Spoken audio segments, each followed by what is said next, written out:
All right, friends, welcome back again to another episode of Tactical Enlightenment. Our YouTube channel is dedicated to all things Bannerlord related, but especially advanced battlefield command and tactics. And one of the things that helps on the battlefield besides battlefield command and tactics is having great equipment.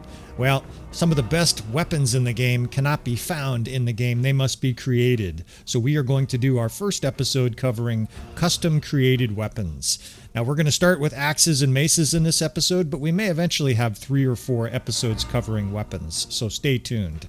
Now we're going to start with two-handed hammers, and I want to show you something that's really interesting. A lot of guys probably overlook this. It's basically one of the best weapons in the game, hiding in plain sight. The Tier 3 and 4 mace heads do not have a critical ability. Of course, we're going to use a high-leveled hammer, but when you go up to the first and second level hammerheads, they have 2 unique abilities. The first is they can be used in civilian situations, in other words, alleys and stuff like that. The other one is they can knock units down, and this is a tremendously valuable perk. Only these 2 hammers have that. So, of course, one of the keys to the first weapon we're going to make is this hammerhead. Now we're going to use this to build 3 versions of hammers here. What we want in weapons, and I have this general philosophy, is a nice amount of reach with plentiful speed. And speed is the most important thing with weapons, right? You could have a really slow hammer, but the bottom line is unless you're just a parrying master, you're going to spend half the battle getting counterattacked and or parried. So what we're going to do is we're going to look for components to make our weapons that make the weapon fast. And that applies to everything we're going to do in this series. There's a few exceptions, but for the most part, you're going to always see me trying to make almost as fast a weapon as possible. That said, we are going to have some longer weapons that are just really fast, as opposed to shorter weapons that are insanely fast. The purpose of these episodes is to show you guys the ingredients, talk about these weapons philosophically, and then show you them in action. I'll show you them in action, and I will talk about various different things that I have noticed in my 10,000 hours of gameplay. It's actually more than that, but we'll leave it at 10,000. Now these are the components you need to make this first hammer. What we're seeking here is a good amount of speed and a good amount of reach. We're going to make 3 different hammers. We're going to make an incredibly fast short-ranged hammer, and that's for melee, fighting on foot. We're going to make this longer, still very fast hammer for fighting on horse.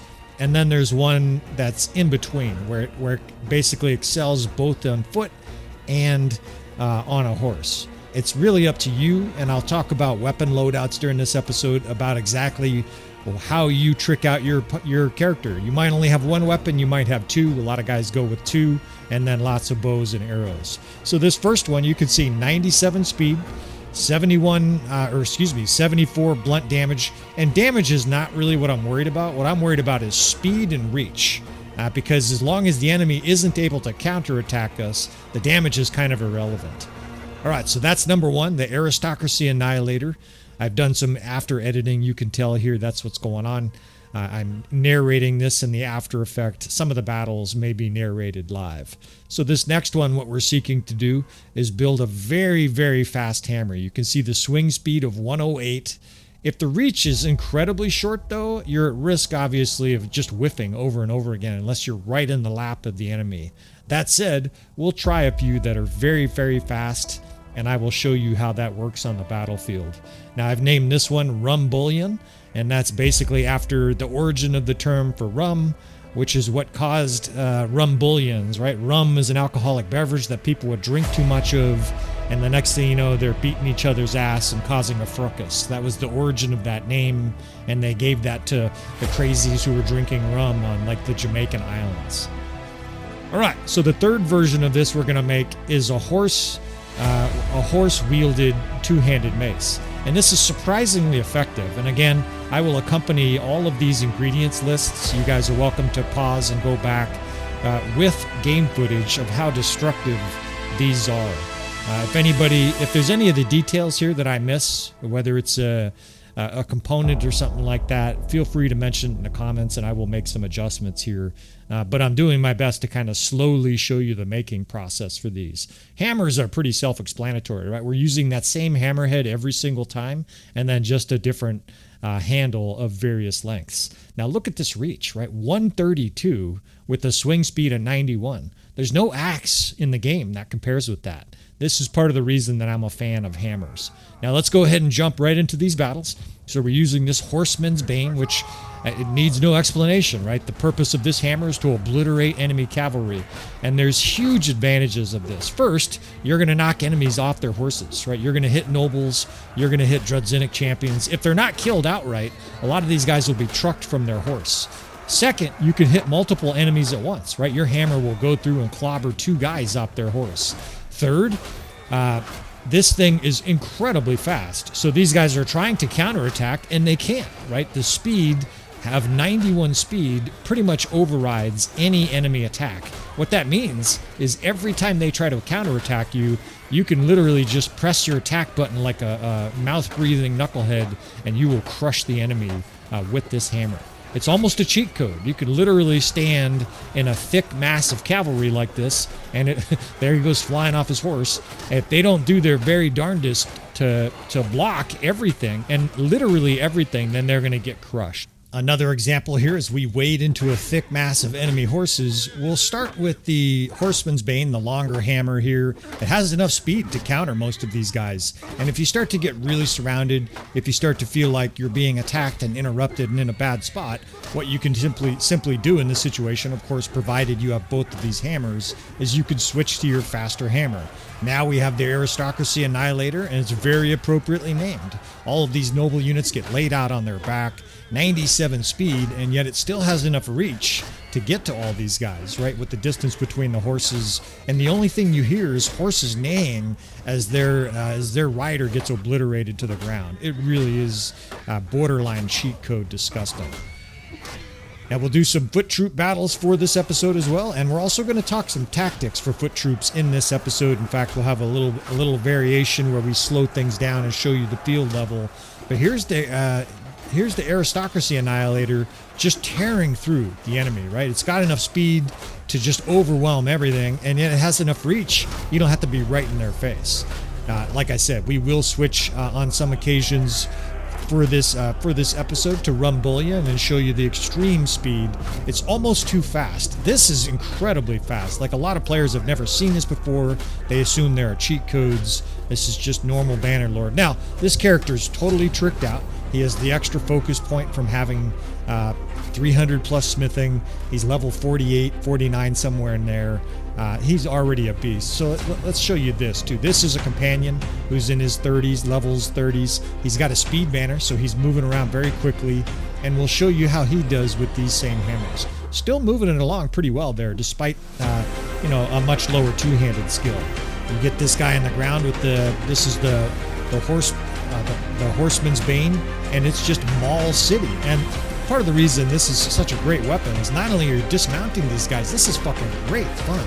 You're just crushing guys to the ground, and then you get the fun of just obliterating them when they're on the ground. I mean, it is an incredibly devastating weapon. It's fun. It's effective. You can be very safe while wielding this weapon, and yet still just trash the enemy into next week. Again, this is not a maxed character. The main guy I'm showing you here, but this would be sort of similar to what a high-level unit in Bannerlord would do. Now we'll show some mounted range distance. Again, with the Horseman's Bane, you can easily reach the troops on the ground. It's not as effective as things like Polearms, but you can also hit multiple opponents at the same time. And so sometimes you're killing 2 guys with 1 stroke. It's just causing massive carnage to the units that are on the ground. And of course, it's got enough speed to do lots and lots of damage. Now we'll switch to a battle where we switched out to our longer, slower hammer, again for the battlefield, and you'll see it's very, very effective. Even though it's very long and much slower than Rumbulion, etc., it's still plenty fast enough to override the enemy's attacks, and once you get the distancing down between the speed and the length, you just become a wrecking ball.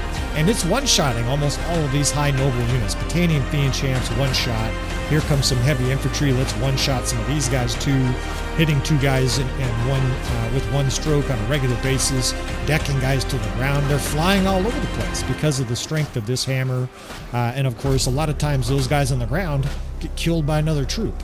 and we just literally just carved a path through here. And this is with the 91 speed hammer, right? The other hammers are even faster.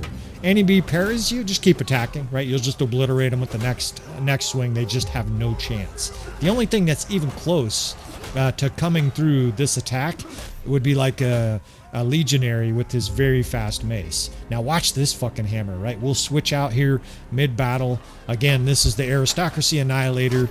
I was starting to feel pressured here and said, you know what? Let's break out our blazing fast hammer. Let's show these motherfuckers a lightning hammer. And look at this fucking thing. It literally looks like I sped the game up. The hammer is just flying all over the place. Guys can't even counter and parry it. 2 guys at once. Just get out of my way. Of course, this knocks guys to the ground as well. It's not nearly the damage, but look at that shit. It's actually hard to see all the swings, and it's very hard to control. I would not use something like this right away until you get used to it, because it's actually so fast. You're literally wasting time. Like, your character will be standing there, and the game is like, yeah, you want to attack again? Because your hands are already free after you obliterated everybody else. But obviously, once you get the timing, the distance down, this can be an unbelievably effective weapon. Again, almost a cheat code, just blasting through everything in sight. Nobody can touch you, and everything in your path just gets fucking absolutely cranked to the ground. I mean, it's a joy to wield. And again, I want to reiterate that these are not high-level weapons. These are the kind of things you might be able to get with like 2-3 hours of smithing, right? I don't smith very much anymore, but this is like a 110 smithed weapon, and you can see the incredible hurricane of death that this weapon causes. All right, so we want to do some axes here, although to be perfectly honest, once I've played with the hammer long enough, I prefer hammers. I will talk a little bit about that, and we will make 3 or 4 different types of axes here. I can't actually remember. I'm after narrating here. The first axe, if I remember correctly, what we want to make is a long axe that's pretty fast, right? We want to have, similar to a hammer, if you're going to have multiple weapons, in other words, if you're going to use more than one weapon in your loadout at once, they need to be different, right? There's no point in having a hammer and an axe with the same speed and the same length. So what I typically like to do is have a very fast hammer and then a long, slower, still fast hammer, or I would prefer to have a very fast axe and a fast polearm. And more on that in a second. So you can see here 92 speed plus whatever bonuses we get here, 93 for it becoming, you know, a slightly better unit here, blazing glory, and that 116 reach is kind of a sweet spot. You'll be able to hammer guys on the ground. This could be used on a horse, but this weapon, blazing glory, is probably going to be better on foot. Now we'll design a purely foot troop type of axe here, basically an extremely fast with that gigantic executioner axe's blade, and we'll try to make this very fast, right? And you can cycle through the different handles. You don't really want to use the lowest level handle, because then you can never build, you can never make a legendary, right? You can never make a masterwork, right? If you use all low-tiered parts, the weapon can't be a masterwork. That said, even something like this, even if it didn't get any bonuses, would already be very nasty, pretty much better than anything you can wield or find in the game. And then once we get some pluses, this thing is just going to be insane, right? You know, Masterwork crafted two-handed axe, 93 speed with 107 reach. So it's not as fast as the hammer, right? We'll give this Odin's Wrath a nice name here. But it's got good reach, and it's very fast, right? The big advantage that an axe has over a hammer is shields. An axe will blow up shields much more readily, whereas you will find yourself, I would say that is one of the major weaknesses, maybe the only weakness of those fast hammers, is it does just conk on shields and does virtually nothing. All right, so let's build, see what we want to do here.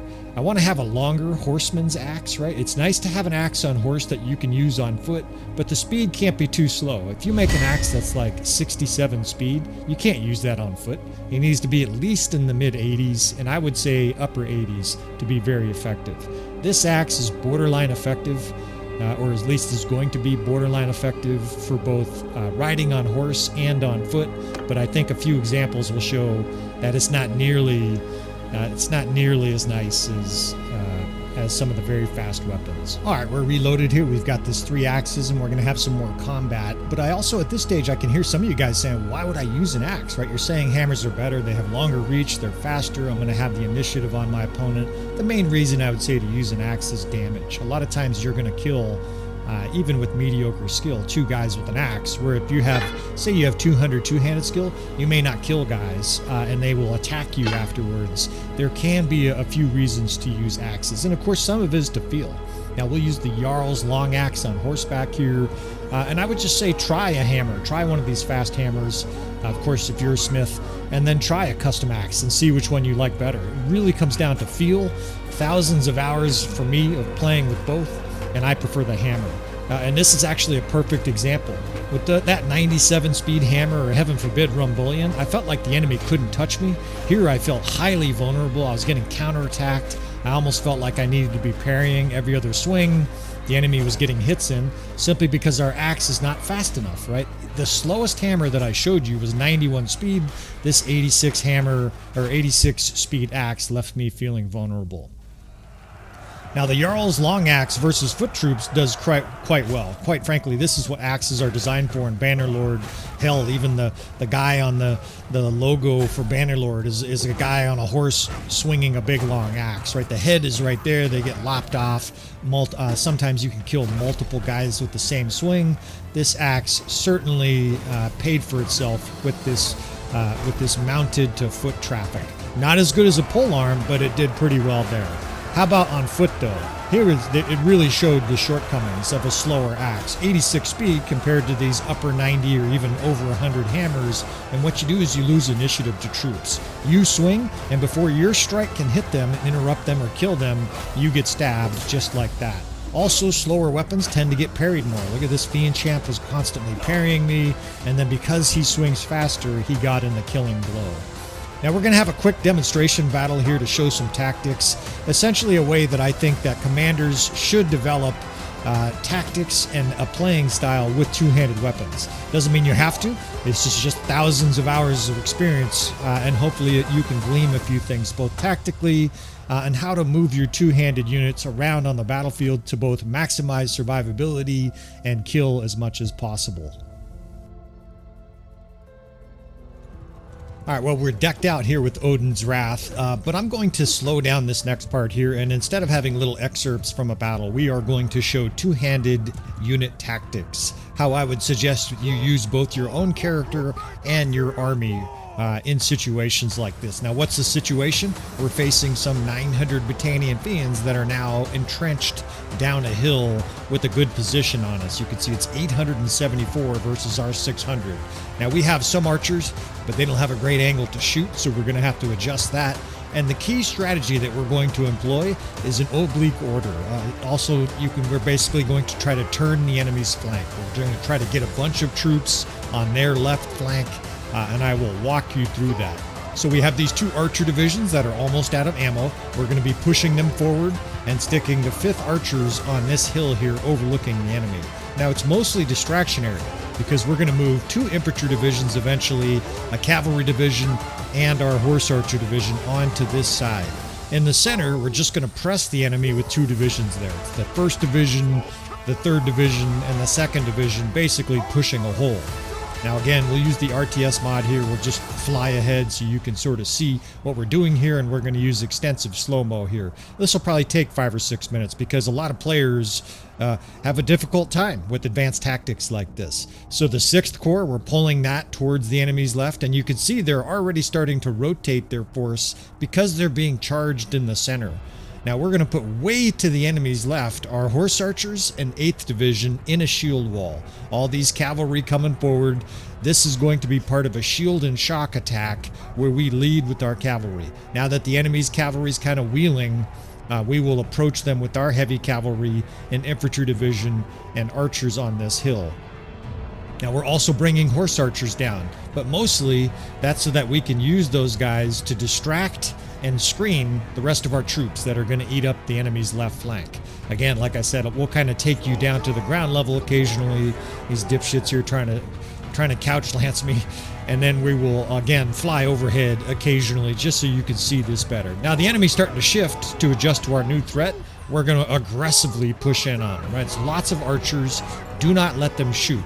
They're shooting our archers on the hill. That's okay, right? Our main threat is going to come from this 120 or so infantry, including the main character here. Using Odin's Wrath, this very fast two-handed weapon, he needs some protection from 500 archers. Now, very poor strategy here. The AI doesn't really know what to do. They're a little bit flummoxed, and so they're spreading their archers right out into the path of our incoming infantry and heavy cavalry. Now, this cavalry will not be told to charge much. We're going to use it in a gigantic shield wall. You can just vaguely make it out there. What I'm doing is shoving those guys in a double thick wall of shield wall, and their sole job is to attract attention and absorb arrows while we attack anything that comes through sort of the filter of their cavalry. The enemy's archers are here. We've got this horse archer division that can also get pushed forward. And again, just to fly overhead here, this is what you would do with your units. You just shove it right into the mass of the enemy. And we'll zoom in here and you can see the effect. All of these heavy cavalry are pushing forward right into the enemy ranks. That's what we want. We want chaos. You can actually see they're spearing guys. They're not worthless. They're knocking infantry around. It's causing chaos to the enemy ranks. And what's behind it? Are 120 infantry. Now, all of them haven't arrived yet, but here's a big slug of them just tearing through their archers. We're simply going to follow this giant heavy cav line with these archers, the shock troops, and plow a hole, right? I've got my guy here with Odin's Wrath with this very fast axe, and look at those guys. That cav division is just holding in a wall there while we kill everything behind it. Now, you notice we're not being shot, right? This is hundreds of archers, and I don't see any arrows flying in here against our troops. What I see are their archers desperately trying to fight and being shredded piecemeal. Anytime your guys are getting mauled like that, help them out. Now, we're just going to continue to push this heavy cav line and these this horse archer division, and to sort of reveal little magic archer lines. As our cavalry go through, they're not killing these archers, but they're disrupting the shit out of them, and then it's our job to get mauled by this Falksman. It's our job to kill everything on the other side of that cav line. It majorly breaks up their formations, and it totally violates their archers. Their archers are scrambling right now. Now we have their infantry to deal with, and it's, you know, it's not an easy battle, but we're definitely shredding our way through it. Now, this two-handed axe, again, I'm going to talk about this axe as well. We're going to do tactics also, is very fast. In fact, I would say this is just the right speed. It's fast enough that these guys can parry all they want. It's all for naught. Every once in a while, I'm going to have to kick a guy or something like that. But this axe is so fast that they can't parry. If they parry, you just keep swinging, and you overrun their swings. All right, here we go. Their archers moved again. See them over there? There's 232 archers. We've killed half. Again, we just send our heavy cav in a line, sort of right in front of the enemy, right in the middle / right in the front. And that is because we have all of these troops that we're trying to get within fighting distance. We don't need those 300 archers just shredding us as we come over this hill. So here come our units, archers and Thean champs and stuff like that. And there go our cavalry, just completely cutting off the enemy. And listen to how quiet it is. We're not being shot at all. Ordinarily, you'd be getting skewered here. Instead, they're shooting our cavalry. Now we have nice, juicy archers to kill at point-blank range. In fact, the only arrows are coming from our archers. We're the ones doing the shooting here. The enemy's totally fucked. Our infantry's bearing in. I'm about to die. But we're also very close to cinching this battle off, right? Our Thean champs move up, and they didn't get shot to death because of that cav line. So shield and shock combination here with some flanking and oblique order. Frederick the Great pulled this off in a very notable battle. This is an ancient tactic where you overload one side and blow out the enemy's side and then flank them. You see how effective this is, especially with shock troops. May get killed here at the very end. I think we'll just play this out. I want to show you at least a few more weapons in this episode, but I wanted to include tactics, right? You can see the green death spam here as our force just demolishes this powerful Britannian force, and that's it. Hopefully that's beneficial for you fellas. That is some advanced tactics there, but I'm confident with practice, especially if you can use the RTS mod, you will kill the enemy. Quite literally, we killed the enemy there. We killed one of their lords and really mauled their force here despite being badly outnumbered. We showed those bastards.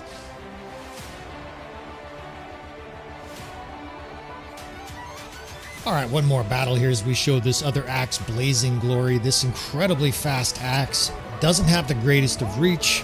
Can you use this thing effectively on horse? Can you use this thing effectively to fight your foe?